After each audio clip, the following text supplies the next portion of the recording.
Hi, in today's episode, we have Geeta Paul. Geeta Paul is an entrepreneur, single mother, brave heart, and a very dear friend. She is the founder of Sculpt by Geeta Paul, an aesthetic center in Bangalore. So, apart from the regular beauty therapy, she does Botox, fillers, weight management, and anything to enhance the personality. So, we all need to have a friend like Geeta Paul. Welcome, Geeta, in today's episode. Hi, Moa. Hi, Geeta.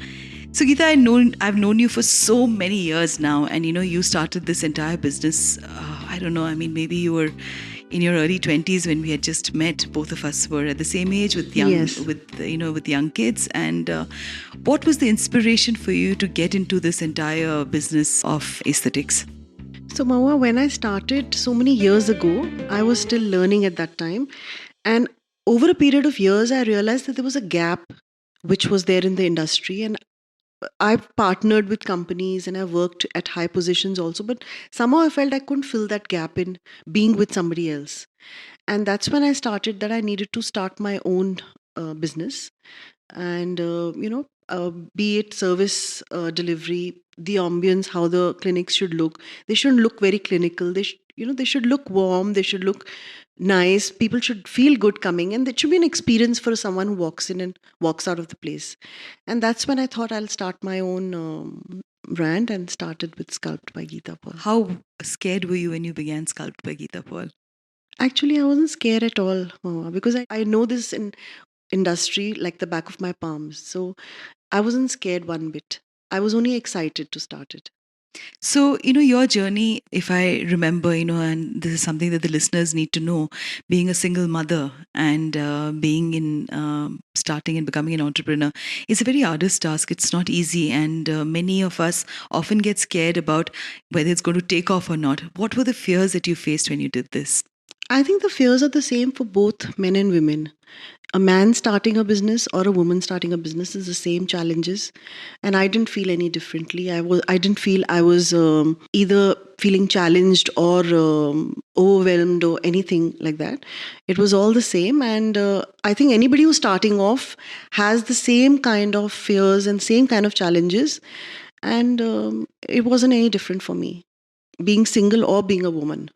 What happens that when you meet people, when you are in the beauty business and I think it's a very important thing for people to be well groomed, and for very long it has generally been a very gender skewed subject. Mm-hmm. They say that women spend a lot of money getting their Botox and their fillers and the rest of it, which today has actually changed, and a lot of men are also beginning to understand that if you're not well groomed, it's an handicap at your place of work. True. It's so important for men and women, but unfortunately I do write on gender, but I do realize there are many people who decry Botox, who decry fillers. They keep saying that you have to be why can't you accept yourself the way you are?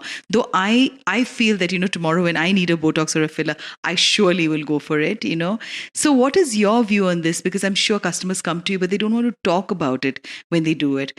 Is that true? Yeah, I'm so glad you asked me this, Mama. Basically, men and women both want to be well groomed. Firstly, they realize the importance of it. Secondly, it's no more a taboo and shouldn't be like it was in the beginning. I think that when there are things available to things that can boost up your confidence, make you look better, why not?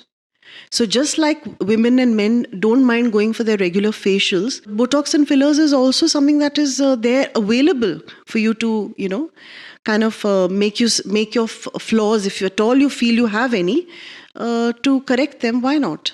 And I don't think that women and men need to hide that, they've done a Botox or a filler or they want to do it. They should be afraid to come over and do it. They are safe, and there are so many new treatments come in, even where Botox and fillers are concerned. They're so advanced now that people should do it at ease, and people should be confident, and people should be open about it. There's no need to hide this anymore. This is a very dynamic industry, so I'm sure every day there are new products that come up. What are the new products that's really doing the rounds in the market, Geeta? If you could just share with the listeners. So Basically, I'm coming out with a new line of skin and hair care products, which are going to be more natural. They're absolutely clean products. They're derived from natural ingredients. I'm going to launch them soon. So, that's the new business. It's called Leaf Beauty. Okay. And what are the kind of products? Because I'm surely going to come for my hair. So What these are are the kind of products that are going to be available online. Okay. And they are face washes, for specific skin types, skin creams, they are hair oils, body treatments. So basically, they are all skin and hair products. Again, I'm filling the gap in the market. Something like this is not available in the sense that there should be a product that actually works rather than, we look at advertisements and see that, it's going to make you fairer, it's going to make your skin tighter, and things don't really happen like that. So I'm going to communicate these differently, and I'm going to have some really good products coming out soon. So with the pandemic, tell me, I'm sure most businesses were hit, especially, the beauty business, and a lot of staff, I'm sure, left and they went. How did you tackle that? So, firstly, my staff, I took good care of them. I ensured that they were well taken care of as far as groceries and as far as taking care of their homes was concerned, because that's the time when they need you the most. At a time like that, and like the whole world went through setback, so did Sculpt. But the nice part is that it gave me time to really think what I want to do. It gave me time to heal, which I did not have for so many years in terms of meditation and in terms of looking after myself. I've never done that, never had the luxury of doing that for so many years. Who would say that looking at you? They would say you're lying. No, but that's true. Like, the pandemic really gave me time for myself and my family. And when we started, things were tough, yes, but I think that things are getting back in line. I'm really happy. And I learned one thing that about myself, that if I could come out of situation like the pandemic, I think I have it in me to go forward and, do what I want to do. So it's been a learning. The pandemic, I think, is for everyone has been a huge learning curve in their lives, Yes, because yes. I don't think any of us were ever prepared about keeping the mask on all the time, being breathless with it. None of us were prepared, for us to not meet people and just do things online, which I think has also been a boon in many ways, because, the roads, especially in a city like Bangalore, has become less crowded, But for Absolutely. many businesses that they've really had a hit, also for migrant women, because I'm sure there are a lot of migrant people who work with you, and that's why you're also on this episode, because to me, people who employ people who come in from other states, and they come in with a fear when they join any place. Right. And somebody like you who employs, because I've been to your, to your clinic, and I know there are people from Manipur, and there are people from Darjeeling, and there are people from Yes. Assam, there are people from Bengal, and so many of these people come in and make a home, in a city as large as Bangalore. Right. So I just think that it's been a huge shift for all of us. Tell me, what was that point for you when you said that this is what you want to stick on forever, because to keep the employee salaries going, to be a single mom to a young child and a growing daughter, and to look after yourself, because you are in the beauty business, you need to look good, because that's how you will inspire others to come to you, Right. So what are the things that you really had to keep within yourself to stay on afloat during this time? Share with us. I think my confidence. So I did meditate a lot, which helped me give time to my thoughts. I had the willpower to start all over again. I wasn't afraid. I took the team along with me. I wasn't singled out from my team ever. And together we knew that we could do it. And God's great, we've been on track again. And I think we also learned a lot in terms of how to coexist with each other. And that's what helped us. I think coexisting for women comes quite naturally, because we go through so much of coexistence in our in-laws' home, and then when you move into cities, so we do not know what it is to not coexist, Very right, yeah. yeah, But also within the industry also we learned to coexist because we knew each other's pain. So we were really not competing with each other by the end of the pandemic. We knew that we have to coexist if we have to survive. Geeta, it's very interesting, when you talk about how you talk about your confidence and you talk about your will. I always believe that women who've gone through hardships in life are the ones who are the strongest ever. And, it takes you to really delve deep down into that real low point in your life from where at that point it seems like, the whole wall is like closing in on you. But once you emerge out of that, there's a new you that comes out. Do you agree with me on that? Absolutely. Yeah. Absolutely. Couldn't So- agree more. Yeah. So, what would be that one, incident that you think would have changed your life? For me, it was a huge setback that I had, and I had to get back to my work after so long. I was so scared, Geeta, when I came back because technology had changed, and everybody was really up and about. I was left behind by so many years. But I think the setback in a way was so good for me because it pushed me to be, become the writer, the podcaster, and all of these things, that is a new journey for me. And it's been immensely enriching because I've met such wonderful people. And you and me are connecting all over again, and you're here in this Yes. podcast. Yeah. So tell me that one space where, if you like, that you look back and you say, that was that point that really, released you, and that self-confidence that I see sitting opposite me and talking to me, where did it come from? I think when I decided to be on my own was the time that I took a decision that it's do or die. I have to make this work. I was younger, so my advantage was that I was fearless. I didn't know what it means to be into the big bad world, if you may call it. That was to my advantage. Others thought I was taking chances and I was taking risks, being single or being a woman or whatever. But I just went with the flow and I did whatever I wanted to do. And I think I did what I love doing. The rest is history today. So you're based right now only out of Bangalore. Are you looking at also scaling it up and going into other cities? Where Sculpt is concerned, maybe not as yet. I think I still need time to do that. But my products will be all over India, yes. So, Geeta, tell me, I know that women are very comfortable when they come to you, and people are very comfortable when they come to you. When I look back at my own self, I was very heavy with childbirth weight, and I was so hesitant when I walked in, to even get my son's haircut. And what I remember about you is the warmth with which you embraced me, and I kept coming back, on afternoons when I was to be alone just to sit and chat with all of you. And this, I think, comes from a space of knowing yourself, of having gone through a journey in life.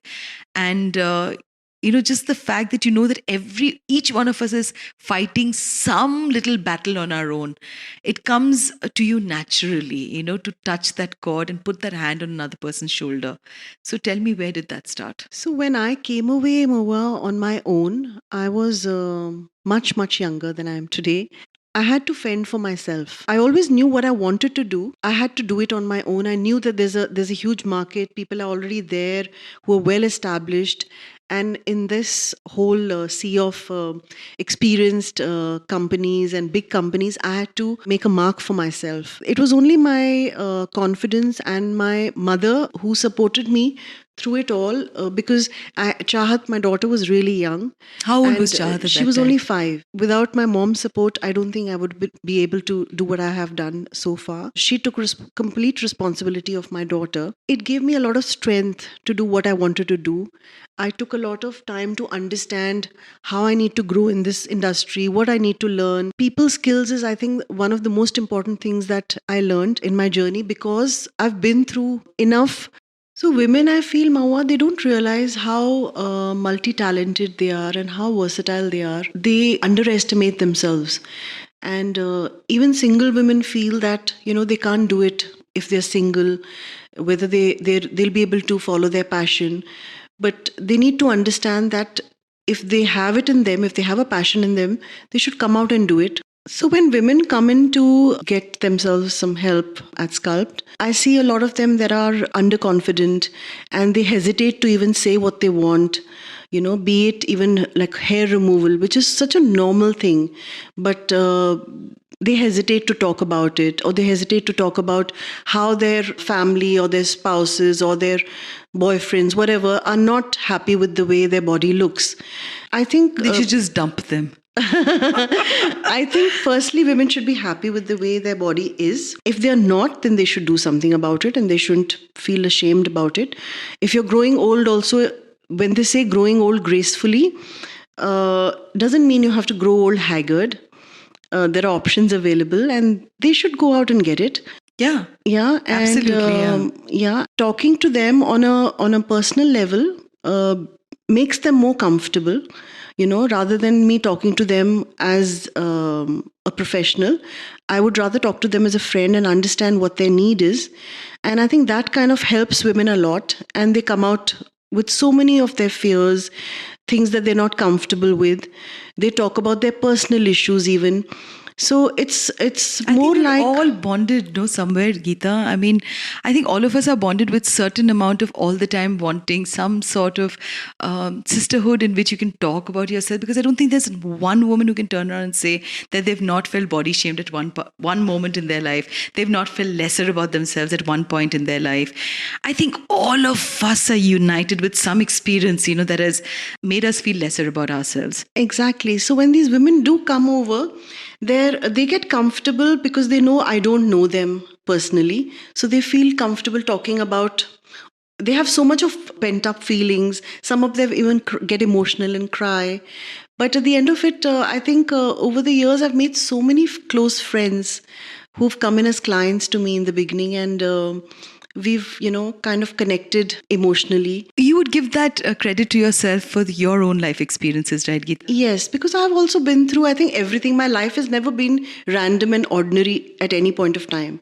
I've had so many different experiences. I think I've gone through. When you say not ordinary, why do you say that? I think I've been through almost everything. Nothing has been ordinary. Everything has been over the top. Either me coming away when I was in my 20s, when I came out of my marriage with a 5-year-old daughter. I didn't know where my life is going to take me, but I think I just went with the flow, and I had really good friends to support me emotionally. I had my mother, I had my family. That kind of gave me so much of strength that I could do it. That's what's taken me so far, I think, Mama. So, you know what? I think for all of us, our mothers are somewhere a style icon for all of us, because I do find myself copying a lot of my mother's styles. My mother wears very subtle, muted colors, and I also do that a lot.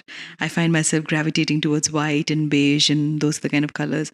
So I'm sure your mother would have also been, has left a certain imprint in your heart for the kind of clothing that she wore. I remember seeing her photographs with beautiful salwar kameezes, and Yes, she was always extremely well dressed. I yes. do not remember her ever being underdressed. We would be, casually dressed, but my mother was always well dressed. She was extremely graceful. I think beauty, the industry came to me only because of my mother. I think I got a lot of inspiration and strength from her, and I learned from her how to dress. She is the strongest influence in my life. What is it you remember one incident about her as a child that you used to watch? For me, I remember my mother, starching her cotton saris, and wearing silk in winters, and her cotton saris were always starched. So to me, my mother also took so much of care in her appearances in all that she did. And I can see that you're getting emotional when we're talking about it. And so that one incident, I always remember my mother tying her hair, standing near the mirror, and, her sari would never be out of place ever. It was always without any pins, but it was always in place. So that to me, I think, she took whatever little money that she had, with her government job, she took pride in the way she looked. So I remember my mom always well dressed. Every morning when I'd wake up, she would be dressed matching from head to toe. She'd have a lipstick on. She'll have a matching bindi on. She'll be dressed in her beautiful salwar kameezes. Her skin glowed all the time. She never needed any makeup, but she loved her blush-ons and her nail polish and all that. And till the end, I've never seen her look bad, smell bad. She was always well kept. She had perfume on. So everybody who remembers my mom remembers her to be extremely graceful. And that's something that I always remember. So you've inherited some of her saris and some of her salwar kameezes? Yes. I've kept most of her beautiful ones, yes. And given away some to her sisters and my sister and things like that. We do hold our mothers as a style icon. For all of us as women, when we watch, I'm sure your mother must have been a very strong woman herself. Oh, very. That's where you are, where you are, and I am where I am. Yeah, so is my mother. She had a never die attitude. Same thing. extremely strong. I realize these things only today, Geeta. I never realized it when I was we growing don't up. realize, absolutely. We just think that that's the way of life and that's how it's supposed to be. That's how it's supposed to be. And then when you step out into the world and you say, oh my God, that other person is so scared to do that. And then today, it's only today that I realize, where I get this. Like, don't have this need for people to validate me. Exactly. And that's a very dangerous number for women. Exactly. Because it makes people insecure. So I also know that, relationships will never be easy for somebody like me. Because they'll never ever want to deal with somebody who doesn't need you beyond that affection or love that you're looking for. I think there are all kinds of people and to make this world, and I'm sure that... Yeah, I'm sure, but I always feel that, Geeta, that men get intimidated if they meet women who are very strong. And strong women, and if you are well groomed and you're looked up and you look well, they're always insecure that you're probably going to go with someone else. If you're intelligent and you're articulate, they don't want to. So I think strong women also need to be brought up by strong women. Absolutely, that's why we are strong. And even men also, if they have to meet a strong woman and to be in a relationship with a strong woman, they have to be also brought up by a strong woman. That's what my son says. Neil always tells me this. He says that I don't know how to deal with women who are not feisty. He said, I've learned that from you. And he says, I'm all the time getting attracted to women who know their mind, who talk their mind, and they talk about it. And he said, it's all because of you. You've also been fed this whole thing about adjusting and keeping the marriage and the home together, because the entire onus, I think, for our generation fell on our shoulders, Geeta. It was never, ever a man, even... I think salary disparity or sexual harassment or a marriage breaking or the children not doing well, it's always the women. Exactly, I know. But like the man has no contribution.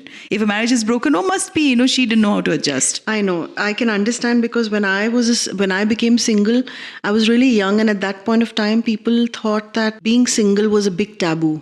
Be it family, friends, everyone looked at you differently. So Geeta, I'm sure, you being so attractive, I'm sure married people also sometimes can really cut you off when you are a single, good-looking woman. And, in social gatherings, they're very insecure sometimes to call single women. Did you face this sort of a challenge ever? I never associated with such small-minded people because... But you do agree that they are there, right? Oh, yes, of course they're there. But I think that needs to change. No, because it is you're changing single now. Because doesn't mean you're available or you're loose-charactered. You're single out of your choice or the circumstances. Yeah.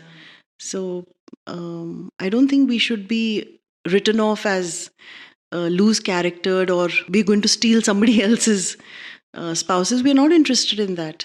So because for me, my mom also is a very strong woman. Very strong, because I look back, she got married to my father and they were a joint family in Shillong, and they were like none of the wives had ever broken out of that house.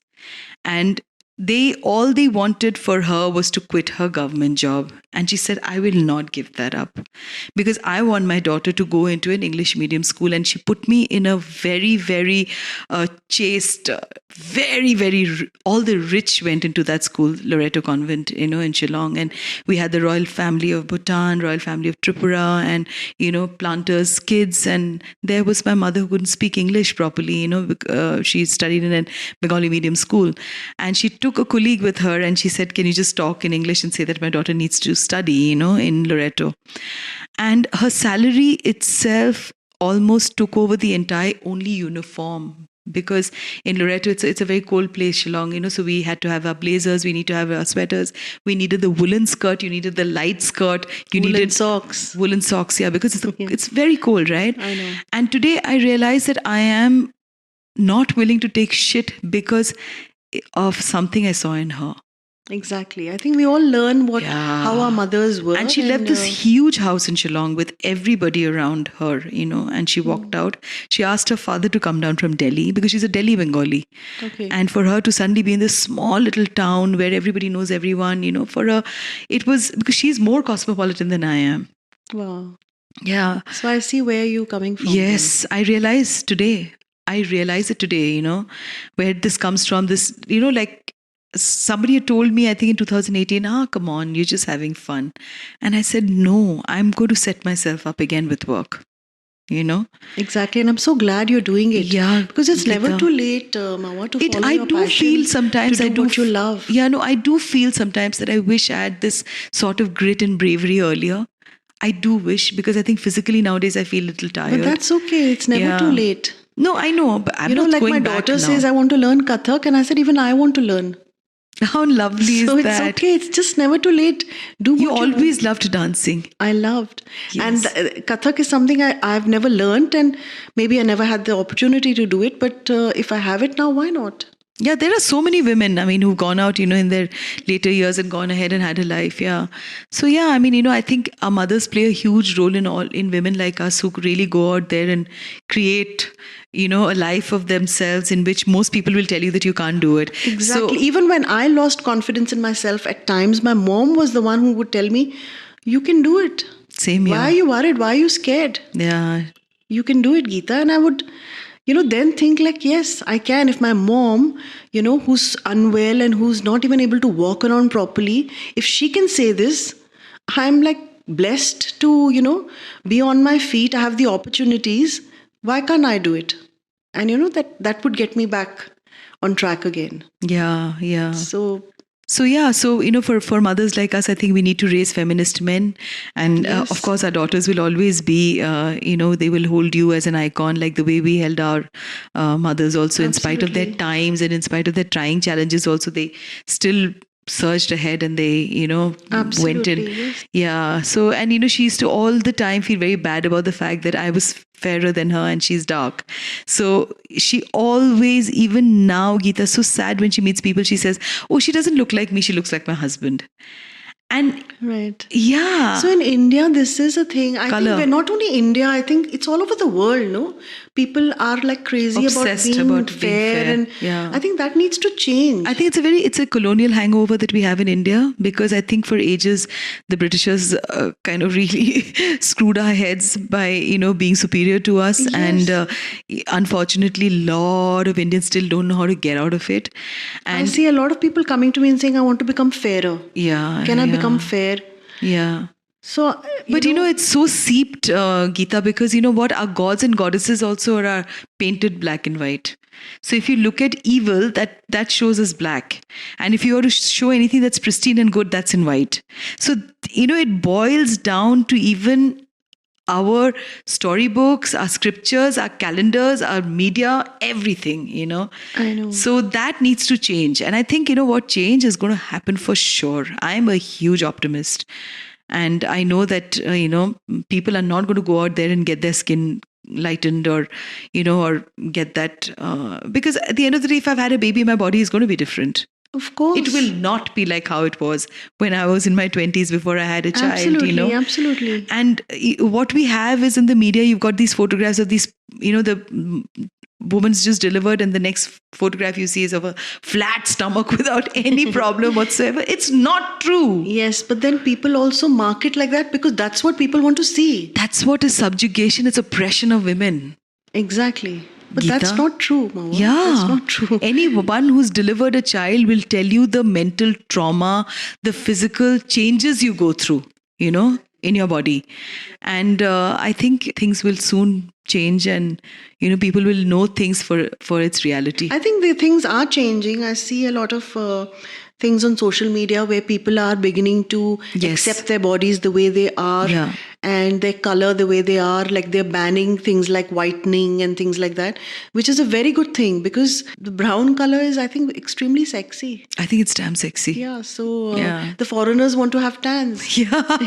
So And we want to become- understand our color is so beautiful, Yes. So instead of doing that, we need to, look into how, if we have, our skin is sagging or we need tightening, there are methods to do that. Rather than doing something that's impossible, people need to look at things that are, more possible. I love to look good, and I want to look good as long as I can. So Absolutely, yes. Everyone has the right yes, to do that. I would love to wake up every morning and see myself in the mirror and say, okay, you know what? I like what I look back it's reflecting back with me. Exactly. I Yeah. love that. Yeah, me too, and in spite of me, And everybody wants to look good, absolutely, whether they say it or not. absolutely When you true, and say- they don't want to admit it. Yes, that's the problem. Women who are aging, they want to look good, they want to look younger, they want to be fit, but so many of them don't want to come out in And the talk open about it. Yes. Because they think that they'll appear as flippant. Yeah. Don't But- you think so? Yes, but that's not true. Yeah, it's not true at all. They need to change that mindset. Yeah. That it's all right. You have wrinkles, get them corrected. Yeah.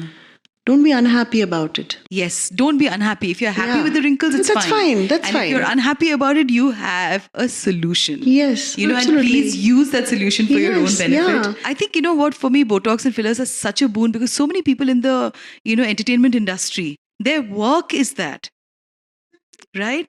They need to look in a certain way, and why not? And I say everybody's unhappy with the way they look.